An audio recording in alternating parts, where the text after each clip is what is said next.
நான் ஆனந்தராஜசெல்வி, police department எடுத்திருக்கிறேன். தூத்துக்குடி மாவட்டம் ஓட்டப்பிடாரத்தில் இருக்கிறேன். இது எனக்கு செகண்ட் அட்டம்ப்ட்டு. ஃபஸ்ட் அட்டம்ப்ட்டு 2022 எழுதுனேன்.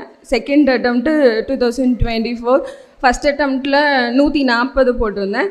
செகண்ட் அட்டம்ப்டில் போலீஸ் டிபார்ட்மெண்ட் எடுத்திருக்கிறேன். எங்கள் அம்மா அப்பா எனக்கு ரொம்ப சப்போர்ட் பண்ணாங்க. என்னோட சக்ஸஸ்க்கு ஹெல்ப்ஃபுல்லாக இருந்து சுரேஷ் அகாடமிக்கு தேங்க்ஸ், சுகேஷ் சாருக்கு தேங்க்ஸ். நான் வந்துட்டு ஃபுல் டெஸ்ட் சீரீஸ் அட்டன் பண்ணேன். எனக்கு அது ரொம்ப ஹெல்ப்ஃபுல்லாக இருந்துச்சு. என்னோடய ஹஸ்பண்டு தான் எனக்கு ஃபுல் சப்போர்ட்டாக இருந்தாங்க.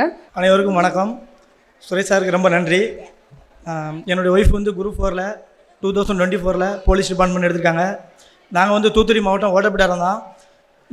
என் ஒய்ஃப் எங்கேயுமே படிக்கலை, சுரேஷ் அகாடமியில் மட்டும் நான் ஜாயின் பண்ணி தான் விட்டேன். ஆஃபீஸில் உள்ள ராஜேஷ் அண்ணன், அப்புறம் கௌசிக் அண்ணன், இவங்க 3 பேத்துக்கும் நான் ஸ்பெஷலாக தேங்க்ஸ் பண்ணிக்கிறேன். பாவேந்திர சாருக்கு அடிஷ்னலாக நான் தேங்க் பண்ணிக்கிறேன். அப்புறம் இங்கே உள்ள டெஸ்ட் சீரீஸில் வந்து மொத்தம் 33 டெஸ்ட் சீரீஸ் கண்டக்ட் பண்ணியிருந்தாங்க. நான் வந்து ஒய்ஃப்கிட்ட சொன்ன ஒரே விஷயந்தான், நம்ம இதை விட்டால் வேறு வாய்ப்பு கிடைக்காது, இதில் போகணும், அதுக்கடுத்து எப்படிங்கிறது தெரியாது. இந்த 33 டெஸ்ட்டில் எல்லாருமே மொதல் 3 டெஸ்ட்டு ஃபுல்லாக வந்திருப்பாங்க. ஆனால் நாங்கள் என்னென்னா மொதல் 3 டெஸ்ட் ஆப்சண்ட் ஆகியாச்சு. பேலன்ஸ் 29 டெஸ்ட்டும் அப்படி நான் கொண்டு வந்து விட்டேன். அதே மாதிரி எழுதுனாங்க. ஒரே ஒரு சின்ன இது மட்டும் சொல்லிட்டு தான், ரியலாக நடந்தது. தமிழ்நாடு அட்மினிஸ்ட்ரேஷன் புக்கு போட்டிருந்தாங்க. அப்போ போடும்போதே வந்து எனக்கு நான் வந்து ப்ரைவேட் கம்பெனியில் வேலை பார்க்கேன். எனக்கு சேலரி வந்து இந்த 10ஆம் தேதி அந்த மாதிரி தான் வரும். நமக்கு வந்து 5ஆம் தேதி தமிழ்நாடு அட்மினிஸ்ட்ரேஷன் வச்சு ஒரு டெஸ்ட்டு பிளான் பண்ணியிருந்தாங்க. என் ஒய்ஃபு 1ஆம் தேதி வாங்கணும்னு சொன்னாங்க.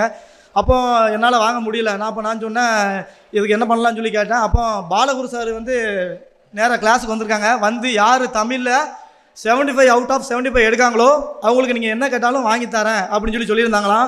அப்போ நான் ஒய்ஃப்கிட்ட சொன்னேன், எனக்கு சேலரி வர 10ஆம் தேதி ஆகும், இன்னும் ஒரு 6 நாள் கேப் இருக்குது, நீ இந்த டெஸ்ட்டில் ஃபுல் மார்க் வாங்கி பாலகுரு சார்கிட்ட கேட்கி அப்படின்னு கேட்டேன்.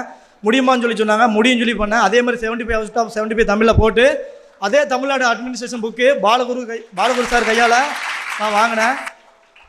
ரொம்ப ரொம்ப நன்றி சுரேஷ் சாருக்கு. சுரேஷ் IAS அகாடமி, வெற்றியின் முகவரி.